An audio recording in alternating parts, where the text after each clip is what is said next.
merugikan negara dan menyengsarakan rakyat secara luas. Tidak ada seorang pun yang tidak merasakan dampak buruk dari praktek korupsi. Namun, vonis hukuman yang dijatuhkan hakim kepada koruptor akhir-akhir ini membuat publik miris. Vonis Jero Wacik pada kasus penyalahgunaan dana operasional Menteri Kebudayaan dan Pariwisata dan Kementerian ESDM misalnya. Jaksa Penuntut Umum Komisi Pemberantasan Korupsi menuntut 9 tahun penjara, namun hakim hanya memvonis 4 tahun penjara.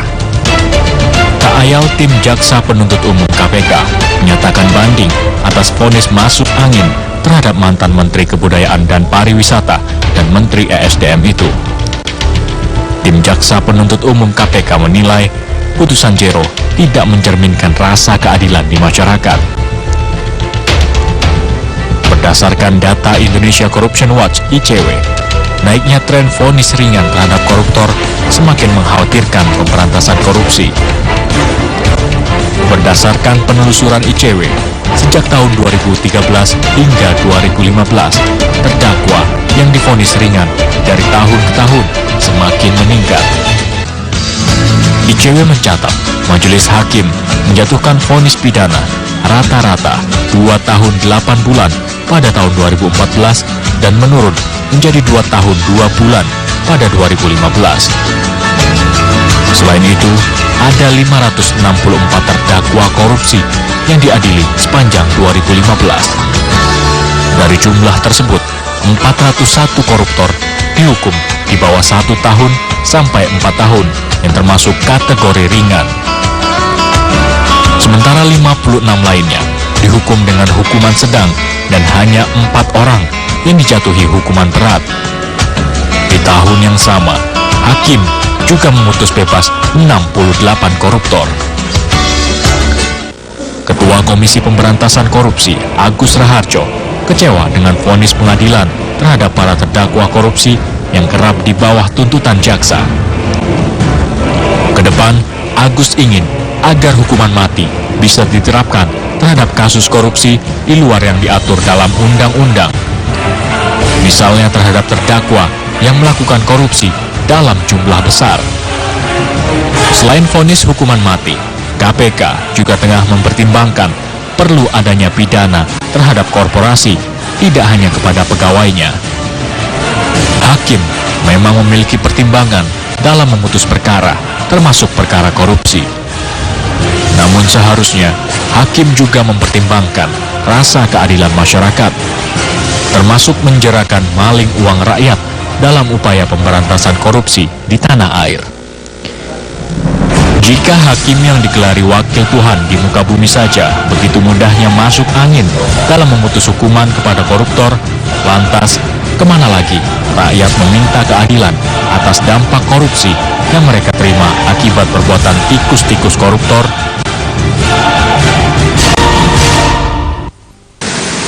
Benarkah negara ini serius dalam memberantas korupsi? Berantas korupsi akan kembali sesaat lagi.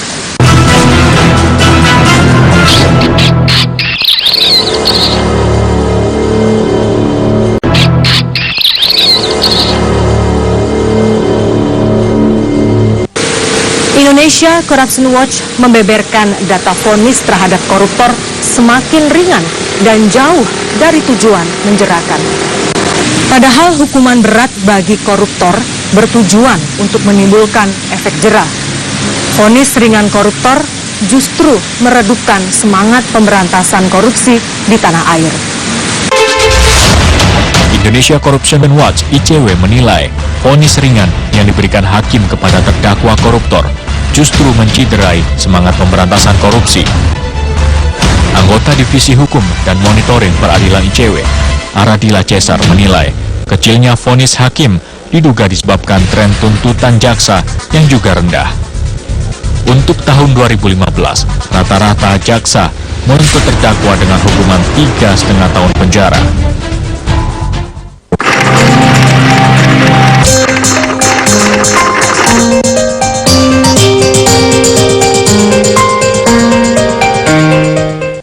Ya, kita tentu sangat sedih gitu ya, sangat khawatir ke depan apa yang dilakukan oleh pemerintah, kemudian aparat penegak hukum, KPK khususnya menjadi sia-sia karena pengadilan tipikor sendiri juga sepertinya tidak berpihak dengan pemberantasan korupsi kalau melihat tren vonis yang semakin ringan gitu. Nah, pemerintah, kejaksaan, kepolisian, KPK kan sedang giat-giatnya melakukan penegakan hukum, menangkap, kemudian mengusut perkara korupsi di bawah pengadilan. Nah, tentu yang kita harapkan pengadilan juga sejalur atau sejalan dengan kerja-kerja aparat penegak hukum lainnya gitu, menjerakan kemudian menjatuhkan hukuman yang berat pada pelaku korupsi, bukan sebaliknya.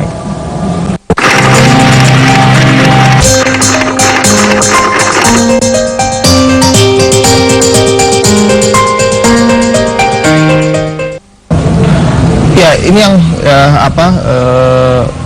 yang menjawab sebetulnya atau mengkonfirmasi pemantauan kita terhadap vonis pengadilan tipikor. Kalau kita lihat terakhir kan putusan Jero-Wacik misalnya, jaksa KPK menuntut cukup tinggi gitu ya, 9 tahun, kemudian hanya dikabulkan 4. Itu kan lebih dari di bawah setengahnya. Jadi memang ini adalah suatu fenomena yang harusnya dikhawatirkan oleh Mahkamah Agung gitu, bahwa pengadilan tipikor ya menjatuhkan pidana yang seminimal mungkin gitu, sesuai dengan pasal yang dibuktikan. Misalnya pasal 2 minimalnya 1 tahun, pasal 4 tahun, kemudian pasal 3 1 tahun dan lain-lain. Jadi ya pemerintah juga seharusnya dalam hal ini punya andil gitu dalam konteks merevisi undang-undang tipikor untuk jangan sampai nanti vonisnya tahun 2016 ya turun lagi gitu, karena tahun ini saja vonis rata-rata vonis udah 2 tahun 2 bulan gitu. Jangan sampai di tahun 2016 cuma 1 tahun gitu, dan itu ya sangat-sangat mengkhawatirkan bagi kami.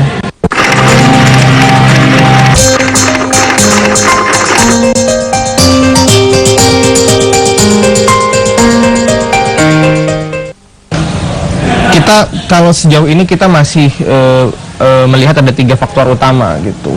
Faktor pertama misalnya faktor jaksanya sendiri yang tidak maksimal dalam melakukan penuntutan. Kedua, hakimnya sendiri tidak punya perspektif pemberantasan korupsi. Dalam hal ini juga tidak punya pedoman pemidanaan. Kemudian yang terakhir undang-undang tipikor sendiri yang kita lihat sedikit banyak sudah perlu direvisi. Kalau kita lihat jaksa misalnya, jaksa dalam melakukan penuntutan perkara korupsi gitu sepanjang tahun 2015 saja kalau kita lihat, memang yang paling banyak jaksa menuntut kasus korupsi cuma 1,5 tahun. Itu yang paling banyak. Jadi kalau jaksa menuntut 1,5 tahun, bisa dibayangkan hakim memutusnya berapa gitu. Bisa 1 tahun, bisa 1,5 tahun, bahkan mungkin bisa di bawah 1 tahun gitu. Ini yang mengkhawatirkan. Yang kedua, dari konteks hakimnya sendiri yang tidak punya perspektif, ini terlihat betul ketika hakim punya kemandirian atau independensi yang cukup luas dalam menentukan jatuhnya hukuman pidana penjara gitu. Dia tidak punya pedoman pemidanaan. Jadi apa sih ukuran seseorang dijatuhi hukuman 4 tahun atau 10 tahun atau 11 tahun atau seumur hidup. Jadi tidak ada batasan, tidak ada panduan untuk menjatuhkan hukuman itu. Akhirnya hakim hanya menjatuhkan hukuman berdasarkan perasaan aja. Rasanya ini cukup, rasanya 2 tahun cukup, rasanya 4 tahun cukup. Jadi memang ini membuka peluang hakim untuk menjatuhkan hukuman yang ringan. Kalau misalnya ada pedoman pemidanaan, kemudian tinggal dimasukkan saja fakta-fakta persidangan, buktinya, kerugian negaranya berapa dan lain-lain, aktornya siapa, apakah dia aktor utamanya dan lain-lain, saya rasa hakim bakal memutus tidak lagi memutus 1 tahun 6 bulan gitu ya, 1 tahun setengah, pasti akan cukup tinggi gitu, sedang lah minimal. Ini yang jadi persoalan. Yang ketiga terkait dengan undang-undangnya sendiri. Kalau dilihat sepanjang tahun 2015, pasal yang paling banyak digunakan adalah pasal 3 dan pasal 2. Karena berkorelasi langsung dengan aktor yang paling banyak terjerat kasus korupsi itu pejabat publik atau PNS daerah. Itu yang paling banyak. Nah, ketika pasal 3 yang digunakan, yang paling banyak terbukti, pasal 3 sendiri ancaman hukuman minimumnya hanya 1 tahun. Sedangkan pasal 2 4 tahun. Nah, di sini ada sedikit persoalan. Karena pasal 3 adalah pasal yang lebih khusus untuk pejabat gitu ya, untuk penyelenggara negara, karena dia menggunakan kekuasaannya untuk keuntungan gitu. Jadi logika yang dibangun harusnya pasal 3 seharusnya karena dia lebih spesial harusnya hukumannya lebih tinggi karena dia pejabat gitu. Nah ternyata tidak, di undang-undang kan minimal 1 tahun. Jadi ini berkorelasi menyumbangkan berkontribusi terhadap vonis putusan pengadilan tipikor. Dia ya 1 tahun, kemudian 1,5, 2 tahun dan seterusnya. Jadi tidak maksimal gitu.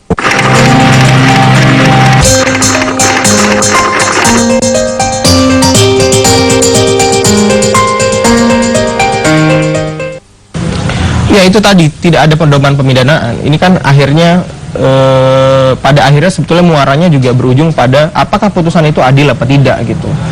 Karena ada disparitas putusan misalnya. Kalau kita lihat tidak ada pedoman pemidanaan memunculkan disparitas putusan. Kalau kita lihat lagi misalnya lebih jauh, ada putusan-putusan yang misalnya hukumannya sama gitu, sama-sama 1 tahun misalnya. Tapi kerugian negaranya berbeda. Kerugian negara yang satu lebih besar, satu lebih kecil. Ini kan menimbulkan pertanyaan, kenapa kok yang besar hukumannya cuma 1 tahun, sedangkan yang kecil saja 1 tahun gitu. Itu yang pertama. Atau yang kedua, kita lihat kasus korupsinya, kerugian negaranya sama nih, hampir-hampir sama, misalnya sama-sama 2 miliar gitu. Tapi yang satu putusannya sangat tinggi, yang satu putusannya sangat rendah. Ini kan jadi persoalan. Nah, pada akhirnya ya persoalan yang selanjutnya adalah ini putusannya adil atau tidak gitu. Sehingga persoalan ini harusnya memang harus ditanggapi serius oleh Mahkamah Agung dengan harus membentuk pedoman pemidanaan. Kita juga melihat misalnya jaksa sudah punya pedoman penuntutan.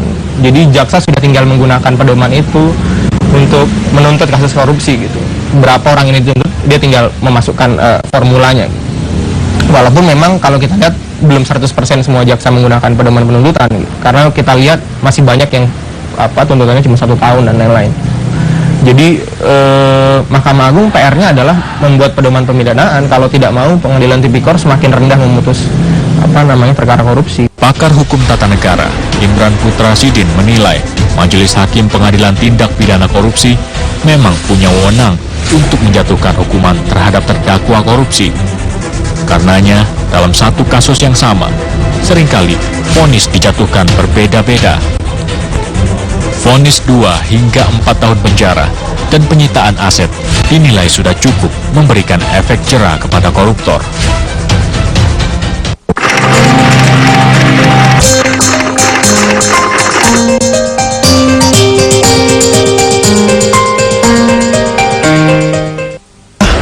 Hukuman yang dijatuhkan oleh hakim itu bukan sarana perwujudan balas dendam, ya.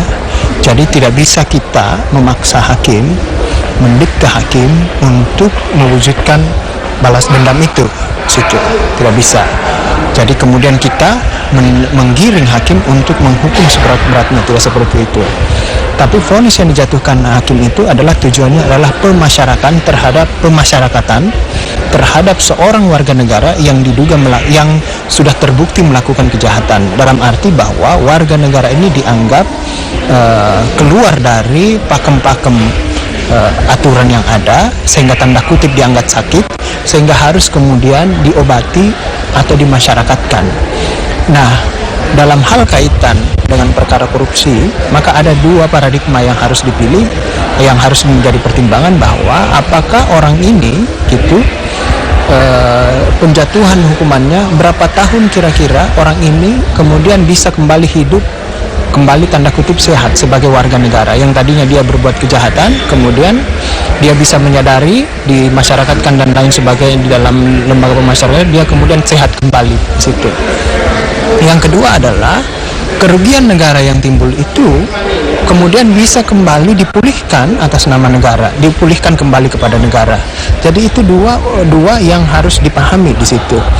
Tidak berarti kemudian hakim itu menjatuhkan putusan seberat-beratnya untuk mewakili dendam terhadap korban-korban kejahatan itu di situ. Jadi tidak serta-merta kita langsung mengatakan negatif terhadap hukuman yang kecil terhadap orang pelaku-pelaku kejahatan itu, apalagi korupsi itu di situ, sebab banyak juga orang dihukum juga dengan yang berat. Padahal sebenarnya bayangan kita ini seharusnya kalau dimasyarakatkan paling 2-3 tahun orang ini normal kembali di situ, bisa dipulihkan kembali ke kesehatannya sebagai yang tadinya melakukan kejahatan, bisa normal kembali, tidak melakukan kejahatan. Ada berapa terdakwa yang dilakukan seperti itu?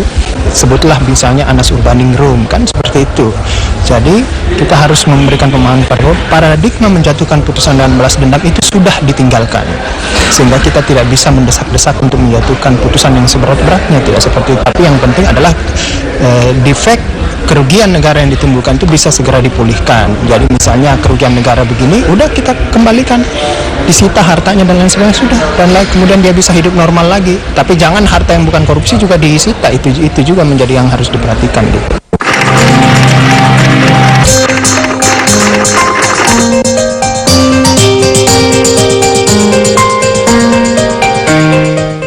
Lagi kita tidak menghukum orang dengan efek jera. Itu bentuk kemalasan negara untuk memperbaiki sistem terhadap negaranya jikalau kemudian menjatuhkan hukuman dengan efek jera gitu. Itu paradigma dulu gitu. Sistem ketatanegaraan kita tidak lagi seperti itu, tapi sekarang adalah pemasyarakatan. Kalau kita mau mencegah kejahatan, korupsi misalnya, kita bangun sistem untuk mencegah korupsi itu secara lebih bagus. Nah, sekarang kan sudah mulai ada tindak pidana pencucian uang, tapi pelan-pelan harus semua dipikirkan secara simultan gitu. Jadi jangan digiring terus. Itulah yang saya bilang, balas dendam itu efek jera. Itu zaman dulu, itu zaman sebelum ada konstitusi, zaman sebelum ada sistem ketatanegaraan yang penuh dengan peradaban di situ gitu. Warga negara itu adalah investasi kita. Orang yang sudah berbuat kejahatan itu adalah investasi dari negara juga. Jangan sampai orang terlalu lama dicabut kebebasannya, dia malah dendam sama negaranya gitu.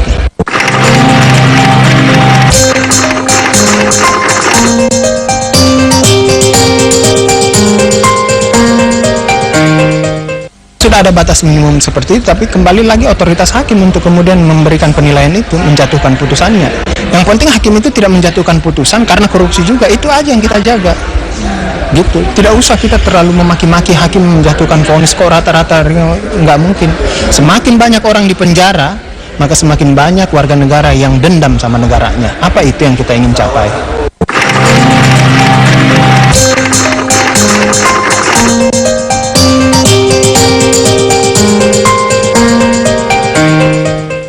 Itu kan bagian dari independensi hakim, tapi sebaiknya ke depan ini harus dirapikan, kan gitu. Karena pasti hakim akan bilang ini bagian independensinya, itu juga harus dirapikan oleh institusi Mahkamah Agung. Sebab apa? Jangan sampai ada kasus yang sama, ini bebas, ini tidak bebas, kan di situ.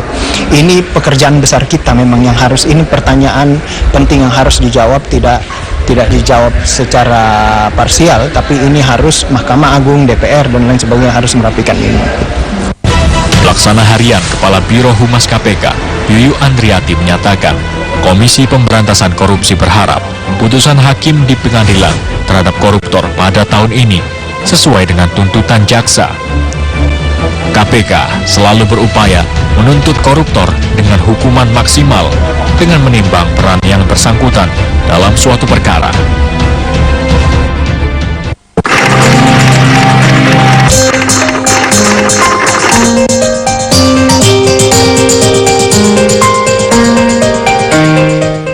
Ya, kami beberapa kali memang menerima putusan yang lebih rendah dari tuntutan. Biasanya kami akan mengevaluasi apakah putusan hakim itu kurang dari 2/3 tuntutan gitu. Kalau misalnya kurang dari 2/3 tuntutan, kami akan melakukan proses hukum selanjutnya. Tapi bagaimanapun kami harus mengapresiasi apa yang menjadi putusan hakim.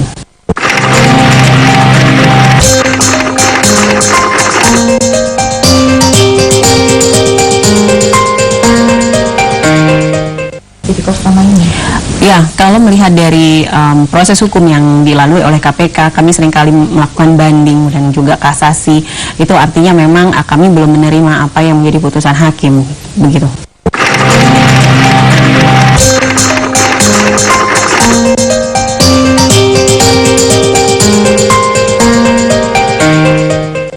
Ya. Mengenai hukuman maksimal memang itu bukan satu-satunya gitu akan mengurangi koruptor gitu ya, atau tindak pidana korupsi. Banyak hal yang berpengaruh gitu, misalnya juga mengenai bagaimana lembaga negara lain gitu untuk mengatur misalnya peraturan-peraturan tentang hakim, bagaimana hakim memvonis dan sebagainya.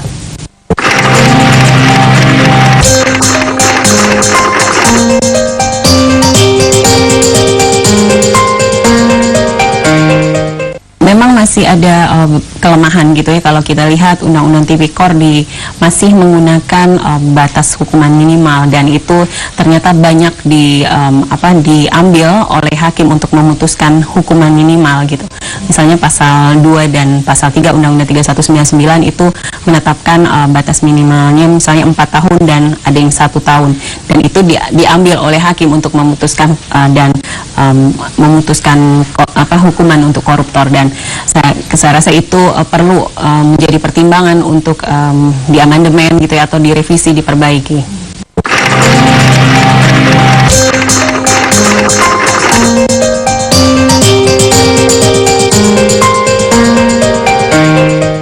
Ya, selain revisi Undang-Undang Tipikor, KPK juga beberapa waktu lalu memang sudah mulai mewacanakan bagaimana koruptor ini tidak hanya dihukum atas kerugian negara yang dia lakukan gitu, tetapi juga mulai menghitung kerugian biaya sosial korupsi. Jadi kami mewacanakan itu, dan dengan menghitung biaya sosial korupsi itu diharapkan itu bisa menjadi efek jerah juga untuk koruptor. Undang-undang tindak pidana korupsi dinilai belum tegas memberantas korupsi. Berantas korupsi, segera kembali.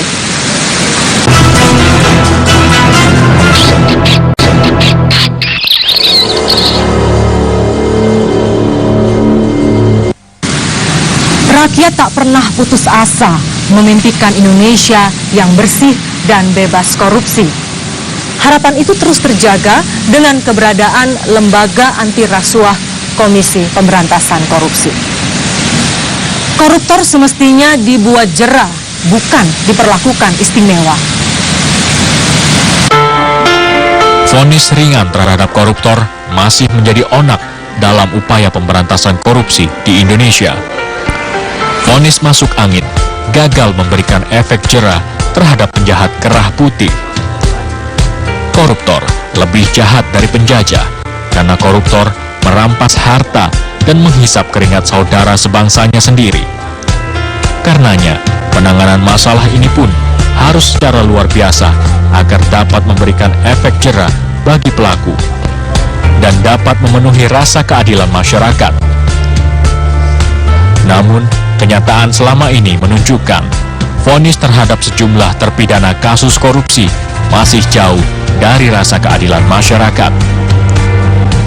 Rakyat merindukan sosok-sosok negarawan masa lampau yang rela berjuang tanpa pamrih untuk kejayaan Indonesia Raya. Sosok-sosok yang tidak tertipu gelimangan harta dan godaan duniawi untuk kepentingan pribadi.